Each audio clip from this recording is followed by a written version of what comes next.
Guys, in this Red Gaming Tech video, we're going to be talking about the current state of PC gaming as it stands in 2012 of January. Now, of course, it's very early in the year, so hopefully we'll see some great things. But I just kind of wanted to put this video out there and get some opinions and thoughts upon it. Anyway, as we all know, PC gaming has always been challenging. I remember back in the days of, say, DOS and especially early Windows, when driver issues and memory problems and goodness knows what else could literally make you want to cry. Now it's a lot better, although there are some problems. For example, Rage didn't particularly like ATI graphics cards much at launch, but for the most part it's not as bad as it once was. But there are some still very unique problems with PC gaming. Now, the most annoying ones, at least in my opinion, are the constant delays. The delays for, releases are becoming quite annoying. Alan Wake, for example, was originally supposed to be released at the same time as Xbox 360, and then, of course, it was cancelled.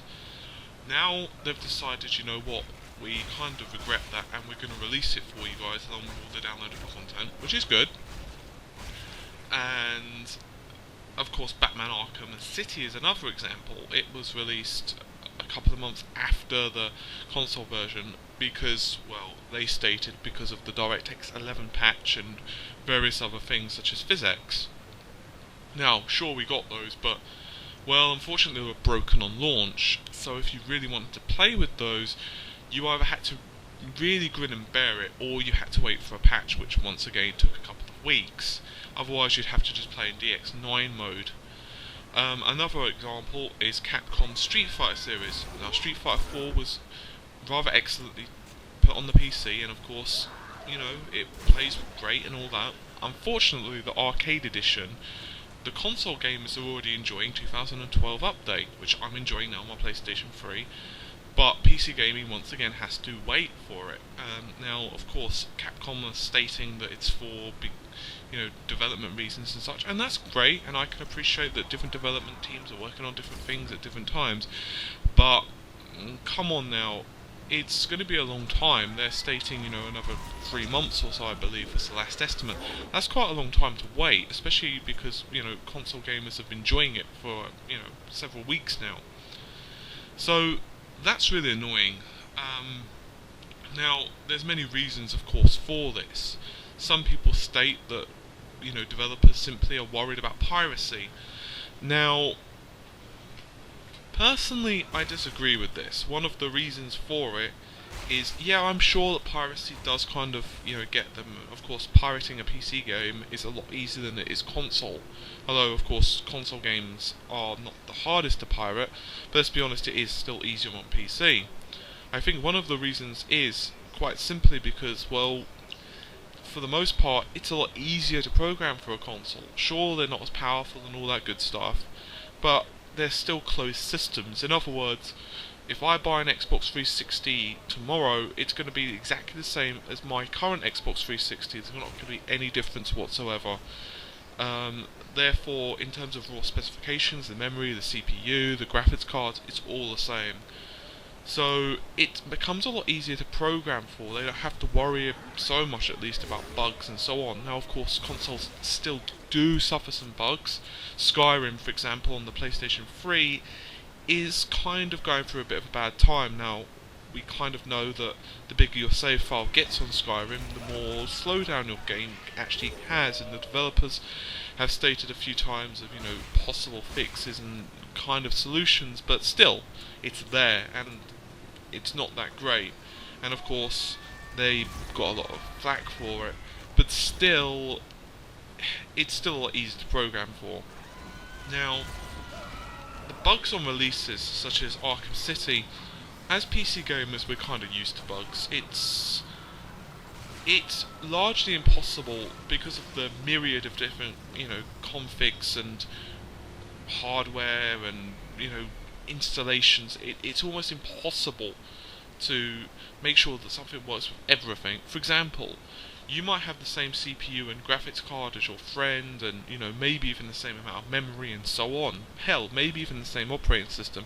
You might have both decided, I'm going to buy the same stuff as him because, hey, he knows what he's talking about, and because of that, if I just copy what he's doing, then it was great. Unfortunately, he might also keep on top of his driver updates. So, for example, let's say he's got an ATI graphics card, he might have updated to the latest version of, the drivers and say DirectX, whereas you might not have. Because of this, you might have a few bugs in your game and he doesn't, and vice versa. So it's really hard to program for that in a PC game. It's becoming less of an issue, but still it's there.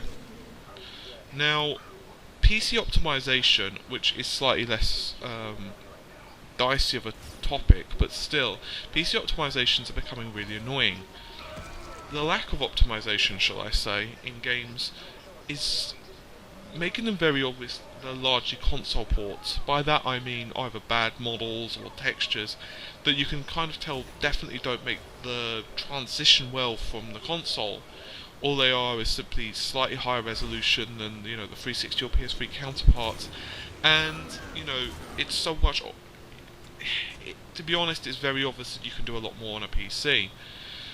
Now, I can kind of understand from the point of view of a developer that they can't exactly release two completely different versions, but it's still annoying. The lack of optimization is becoming worse, in my opinion. Now, this kind of goes hand in hand as well with the dumbing down of certain games, which is mostly due to the console crowd's control scheme. Now, this isn't a shot at console gamers, it's not their fault. But the bottom line is, you've only got a certain amount of buttons that you can work with on a pad. Of course, this is not the same for a console, for a PC. The keyboard alone has, well over 100 keys, and within your reach, you've probably got around 20 to 30, depending on your hand span.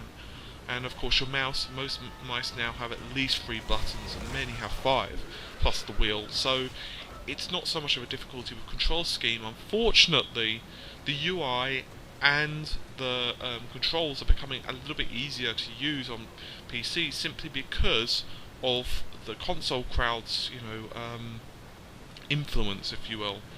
Now, things such as DLSX are not as bad, maybe, but definitely Skyrim suffers pretty badly from the UI. You can definitely tell it was console inspired, shall we say. And although there are mods available, really Bethesda kind of should have reinvented it somewhat for the PC crowd. And another problem, of course, with this whole thing is downloadable content. Now, DLC is becoming increasingly popular with developers because it's a very cheap and effective way of basically making after-sales money. So they'll release a game and then X amount of months later, or sometimes even days later, they'll release content, which of course then you get to pay for, and then you either enjoy or not so enjoy depending on how good it is. Now, as we all know, if you've been a PC gamer for a while, modding has become, well, kind of phased out to a degree. Although it's still definitely there, some games highly support modding. Skyrim is an absolutely fantastic example. It's not to the point where it used to be. And for even id Software, with their latest engines, ID Tech 5 that is, it's not supporting modding so much. So it's kind of a sad state of affairs. The reason, of course, is because they want to make money from downloadable content. Although Arkham City had some problems on launch, I've already mentioned the DX11 problem, of course, there was probably even a bigger offender than that, and that came from id Software / Bethesda in the form of Rage. Now, Rage is actually a really good game. If you've not played it, I'd actually encourage you to check it out. Now it's patched. But before the patch, it would crash for free, basically, on ATI cards, which was an insult. They did patch it, but it was still an insult. But even more annoyingly, no matter what your graphics card, the machine would pretty much automatically detect the graphics options for you. You could barely choose anything, really. And even now, after they've patched it, it's still not to the point where you'd expect. There's virtually no customizations available. in least in comparison to what old engines would be from its software. Now they say that it's for simplification. It's so you don't have to worry about that. Hey, you can just let the engine figure it out for you, and you can just get on playing the game. Well, you know what? I want to figure it out. I want to be able to figure out what my machine can do and what it cannot do.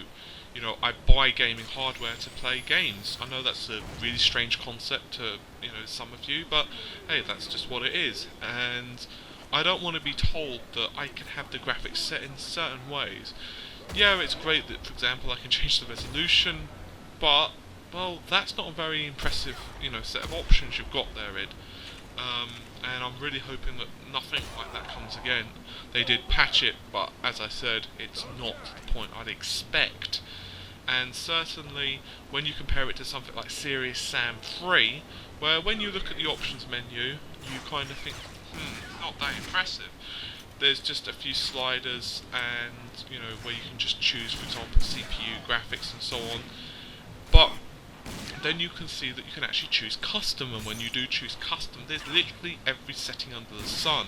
You can choose different levels of anti-aliasing, different levels of texture size, different levels of particles, dead bodies, and so on. In fact, I'd almost go as far as to say it's almost too much, or too many options. But you know what, I'd rather have too many to fiddle around with and kind of mess around and at least benchmark than, well, pretty much none at all. I suppose it's kind of a balancing act though, but definitely Serious Sam is one of the more impressive games, at least PC-wise.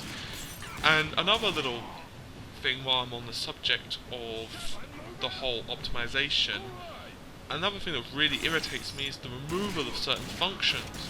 One of them definitely being, for example, co-op on PC. Now I understand that local co-op isn't a huge deal to many people, but the constant removing of it when the console games do support it is kind of annoying, unless it's very difficult for the developers to code it and make it work for the PC. I don't see a reason why you would remove it. Serious Sam 3 does support local co-op, and it's actually pretty damn fantastic. I'd actually recommend you give it a shot if you can. If you're a PC gamer, I'm sure you've all heard another gamer say something along the lines of, hey, I'm not going to support this company because they've released something broken, therefore I'm just going to pirate it as a punishment, because you know what, I want to play the game, but I'm not willing to support them when they've released something that's broken. This comment, of course, was made upon Rage, upon Batman, and various other games. There's a problem with this though. When you pirate the game, you're effectively denying the company the sale, and worse, you're denying the PC platform that sale. Now, we all know games such as Skyrim sell amazingly well on PC. It's sold millions of copies, particularly on Steam, and I believe it's still the #1 seller, although it might have changed slightly because of the recent sale, but I believe it is back to #1. But when you're effectively pirating, you're denying the PC the sale. So effectively what happens is then both parties kind of are using an excuse. You, as the pirate, are saying, well, you know what, I don't want to buy this, so I'm just going to use it as an excuse so I don't have to buy it. And the developers are going to say, well, hey, look, see, everyone's pirating this game. Don't worry about the fact it's broken. Let's just say that we released a patch anyway, but hey, everyone still pirated it. So both sides are able to use convenient excuses. If, on the other hand, enough people bought the game, then the developers would, of course, support the platform. It's that simple. They're in it to make money. I've already mentioned that one of the major reasons they don't want to support the PC gaming platform is because of the difficulty developing for all the different combinations of hardware and software, which I believe is even a bigger problem than piracy. They're just using piracy as an excuse. Now, going on to the subject of piracy even further, DRM. Oh, how I hate DRM. The fact of the matter is, it really irritates me. I think we've all heard about activations, and that you can activate the game a certain amount of times and then you have to basically manage to juggle plates at the same time as doing a hula dance to get the company to allow you to play your game or not. And when you start having it combined with Steam and everything else under the sun as well, it kind of gets to the point where people actually use a crack on their own retail version of the game so that they can actually play it, because they can't be bothered to jump through hoops. On the other hand, if of course you don't have any protection at all, it's almost inviting the person to pirate the game. It's a very, very tricky situation. Now, companies like Steam are kind of making a difference, but it's still not perfect. And even Gabe, I'm sure we all know which Gabe we're talking about here, said that pirates will only pirate a game as long as you're, well, offering an inferior service. In other words, if your service means that the person has to always be on the internet, never, always has to try to activate the game through various different means, and basically has to jump through all these hoops, of course they're going to pirate the game, because the pirate is offering a better service. Plus, of course, the fact it's free. On the other hand, if you're offering a competitive product at a decent price, then people aren't going to be so kind of willing to do that. Now, that's just food for thought. Of course, the situation is very complex, and I'll probably make a video upon this later on. But I just wanted to give you guys something to think about. Now, fortunately, indie developers are really kind of giving the PC gaming a kickstart right now, trying to Limbo and various other games are incredibly innovative and very popular. Fortunately, they're selling very well, and hopefully these developers will get big enough and powerful enough to make a real difference in the PC gaming industry. Hopefully they'll still develop for the PC and the consoles as well even. I mean, after all, if they're just developing for consoles as well, it will just mean that, well, more sales, and therefore they'll be able to employ a bit more staff, and everything will be hunky-dory because they'll be able to produce better games. I mean, let's face it, a game like Amnesia, The Dark Descent, could probably not be done, at least quite how it was on the PC on a console. And The Dark Descent was an incredibly good game. If you've not played it before, I'd actually highly recommend you do so. And it's kind of up there with the Silent Hills in terms of the fear, and I'm talking the original Silent Hills, not the later ones where, you know, it's pretty bad. And don't even get me started with the Resident Evils, but that's kind of diverging from the topic some. Anyway guys, I think that's just about wrapped up this rant. It's been a pleasure. Please rate, subscribe, and leave comments below if you agree or disagree with any of my thoughts and musings. And hope to see you guys around soon. Bye.